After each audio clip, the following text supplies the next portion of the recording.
So my name's David Fishwick. I'm a chest doctor in Sheffield in the NHS, but I also work as the Chief Medical Advisor for the Health and Safety Executive GB, but also Chief Medical Advisor for the Health and Safety Executive in Northern Ireland. I see patients in clinic regularly, some of whom weld. And what I want to do in this presentation is talk about welding and respiratory ill health. So here are your lungs.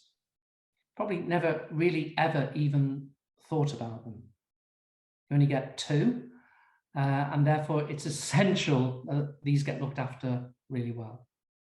On the right-hand side there, you see a cadaveric cast when a polymer is poured into the lungs post-mortem. And you can see there, and I'll use my laser pointer if I can get that to work, that you can see the trachea, or the main breathing tube, running into the right lung and running into the left lung.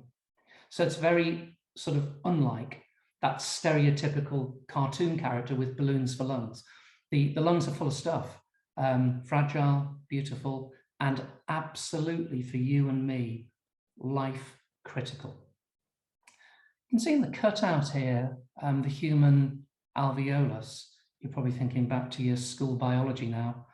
And here is the gossamer thin membrane that supplies blood from your heart into the lungs, where it picks up oxygen. It makes you pink, it keeps you alive, keeps your brain, your kidneys, and everything else working in the right direction.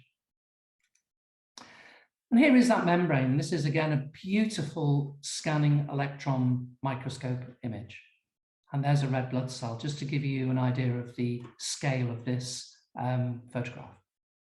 Here is the great outdoors. That's air in your alveolus. And you can see, I'm looking at the size marker here, that at places you probably have 1/1,000,000th of a meter between the blood in your lungs and the air. So the sort of point of this slide is, you are amazing. Your lungs are amazing. And if you had a machine like that in your workplace, you would want to know where the instruction manual was. You'd want to know where the regular servicing manual was. You'd want to know how to look after this. And I would say to you as a chest doctor, your lungs are important to look after in the work environment. And there are some really unusual work environments, and your lungs have got to sustain you through life in all of these. And here are two, well, I would say pretty happy looking climbers on the summit of Everest. And approximately the atmospheric pressure at the top of Everest is about 1/3 of what you might get at sea level. But actually they look, I think, pretty happy. The lungs are sustaining their life at that really unusual environment. And, I guess at the opposite end of that spectrum, here are a set of North Sea divers in a diving bell. And they're working at about 21 atmospheres and doing the crossword. So your lungs are amazing, but it's so important that you consider welding and welding exposures as potential hazards that can harm the lung. So there are basically two ways in which welding fumes can harm the lung. They can influence the breathing tubes, and I've shown you a little black and white image of the breathing tubes, and you've already seen those on the cadaveric cast. But also they can attack the lung tissue itself, the sort of spongy bits of the lung. So welding fume exposure has been recognized to cause problems in both of these areas. And what I want to do over the next few minutes is stroll over some of the main ill health issues related to welding fume exposure and your lungs. So I want to talk a little bit about welder's lung. Then I want to talk again very briefly about a very common condition, asthma. Talk about chronic obstructive pulmonary disease, and then finally a few comments about lung cancer and welding fume. I don't actually really want to specifically talk much about metal fume fever, but this is, hearing workers describe it, a really unpleasant flu-like illness. The shakes, the shivers, it feels like you've got horrible flu, your muscles may ache, and it tends to occur after exposures to zinc oxide, although other metal oxides are recognized to do this. If you talk to welders, they will describe this. They describe it as being extremely unpleasant. And actually, as an aside medically, there is a bit of evidence that repeated episodes of this horrible condition may put you at risk of asthma and other breathing problems. So it's maybe not as benign or innocent as perhaps was initially thought. So let's kick off. Welder's lung, otherwise known as siderosis. This is effectively when iron deposits in the lung, and clearly you're expert at welding because you're part of this process and watching these PowerPoint presentations. But it's the iron from the welding fume which is deposited in the lung. And the next slide shows a CT scan of this patient. And effectively, this was a 46-year-old never smoker, didn't really have much in the way of symptoms. I think he went to his GP because he had a cough, and he was referred for further assessment. And he gave about a 15-year history of basically shipyard welding. And I suspect very strongly it was a MIG technique on a mild steel base. There wasn't any speciality metals or significant alloy or stainless work, and it was a standard metal inert gas technique. He had a diagnosis of Welder's lung made. Actually, this was done on a biopsy, and that was stuffed full of iron. But what you see is a striking appearance. So here is that striking appearance. Now, I totally get you're not going to be able to instantly read these images. This is a CT scan of the chest. Just imagine the welder's nose is up here like that in the distance. They're lying on a couch here. Just imagine their feet are sort of stuck up like that.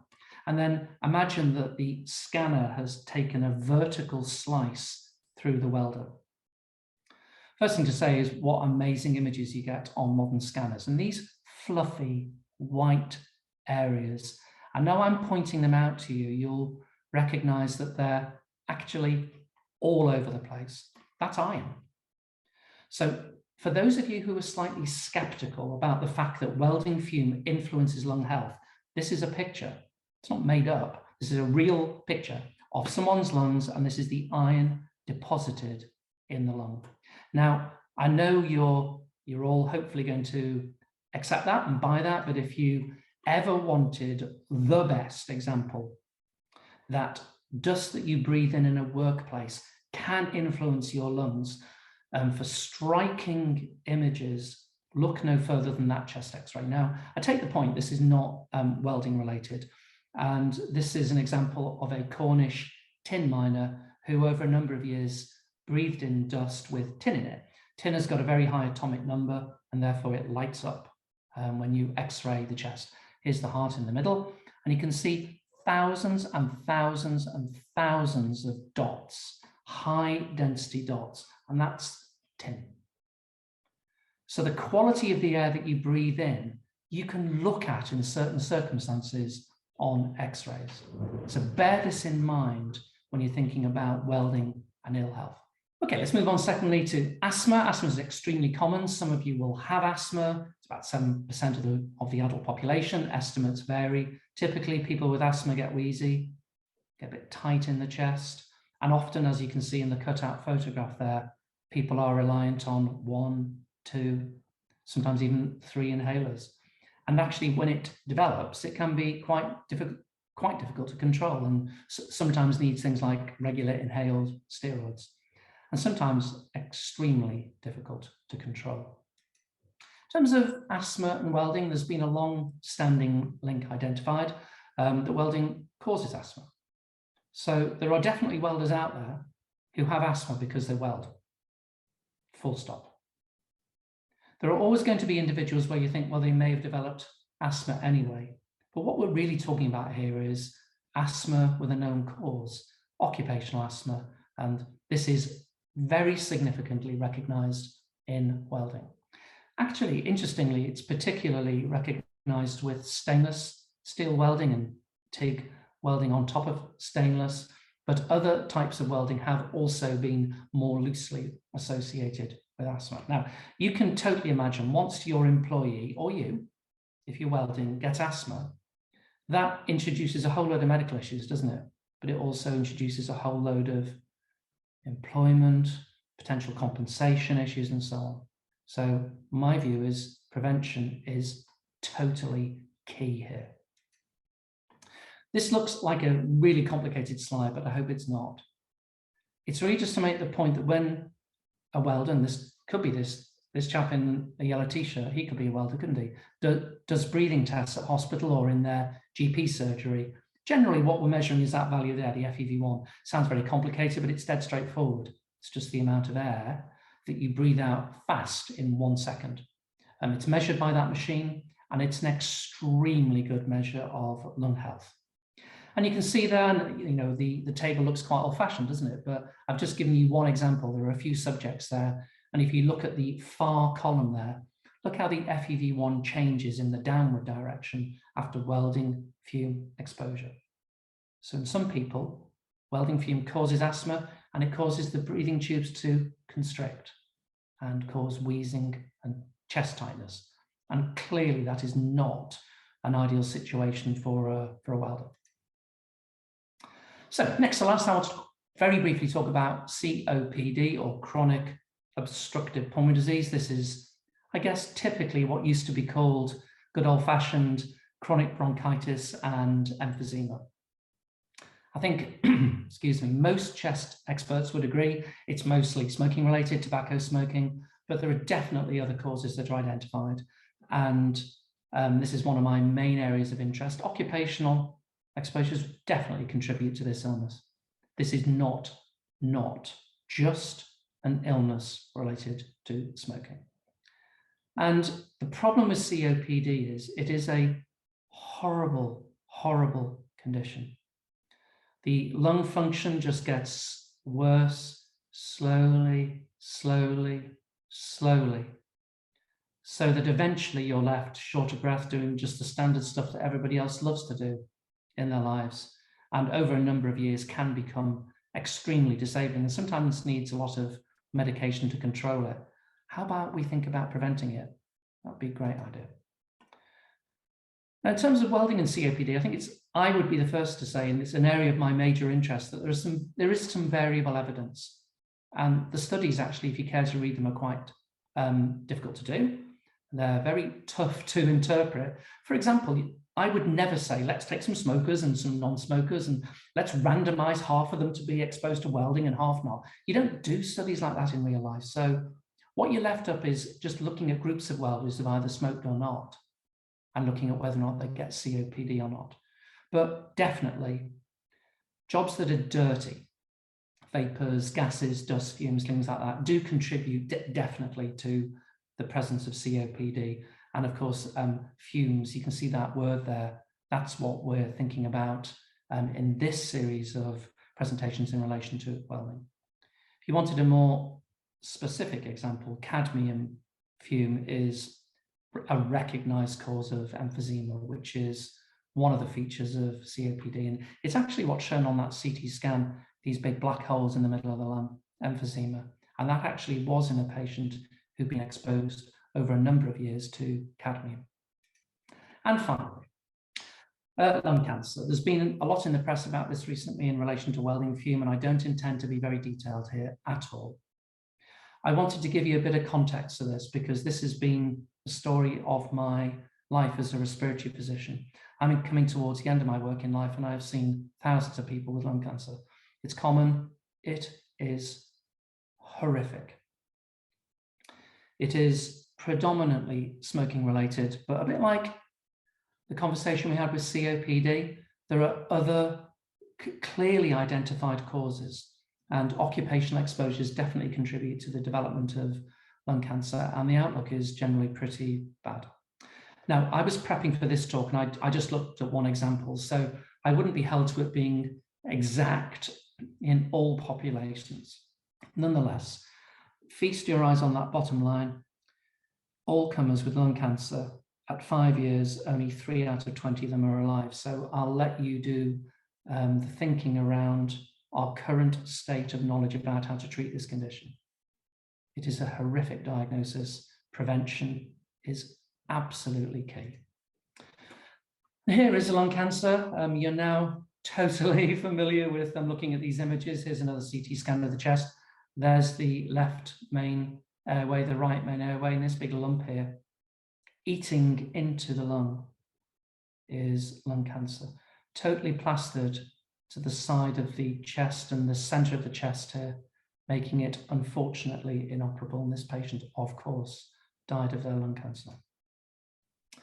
In relation to welding, there's been a lot of activity. There was a recent classification change by IARC. You will be more familiar with this than I am. And it was based on new actually and existing evidence. It's a complicated area, and it's not an area of my major specialism expertise. Nonetheless, they used lots of studies. There was 4, for example, very large studies, all took into consideration smoking. Of course they had to, because smoking is the predominant cause. Just giving you a couple of examples here. That study there found a 36% increased risk. This one found a 66% increased risk in welders versus non-welders of this, frankly, tragic condition. You only have to speak to one person and their partner who's dying of lung cancer to want to stop this horrible condition. Actually, interestingly, there didn't appear in the reclassification and all the publications that have come around this to be any distinction really between stainless steel and mild steel base metal welding. And actually, I think one of the studies actually found increased risk of iron fume per se. So it's an interesting area, and clearly you will be aware there's been some changes around regulatory stance in this area. I would commend this to you. This is almost my last slide. John Cherry and Len Levy may be known to some of you. They wrote this really helpful commentary, effectively, after the change in the regulatory stance for lung cancer and welding fume. It's really nice because it gives you a summary of the evidence, but it also gives you some practical stuff. Well, you know, okay, I own a welding shop. What do I do now, sort of thing. So it's really helpful. And these guys, I'm sure, are happy to be contacted for specific bits of technical advice as well. So I would recommend you read something like this if you're interested in this area. So this is my next to final slide.